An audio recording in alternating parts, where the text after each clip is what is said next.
10 మంది పేరు అంటే మనం రాసుకోవడం గొప్ప విషయం, పెద్ద విషయం కాదు. 10 మంది కూడా మనం రాసుకోవచ్చు. గ్రామాలు కూడా బూత్ల వారిగా 50 మంది వస్తారా, 40 మంది వస్తారా రాసుకుంటే పోయే 10-11,000 మంది పేర్లతో సహా మనం అధిష్టానానికి తెలియజెప్పే అవకాశం ఉంది.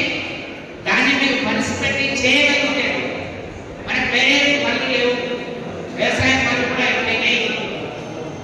కాబట్టి ఈ పని మీద కార్యకర్తలు శ్రద్ధ పెట్టి దీన్ని మనసు పెట్టి మన ఇంట్లో కార్యం ఉంటే ఏ విధంగా మనసు పెట్టి చేస్తామో, మన ఇంట్లో కొడుకు పెళ్ళో బిడ్డ పెళ్ళో అన్నదమ్ముల పెళ్ళి ఉంటే ఇట్లా చుట్టాల లిస్ట్ రాసుకొని కార్డు ఇస్తామో, ఎలక వృత్తి సభను కూడా అంతే జయప్రదం చేయడానికి కేసీఆర్ గారి నాయకత్వాన్ని మళ్ళీ తిరిగి బలపరచడానికి మేము వస్తున్నామనే విధంగా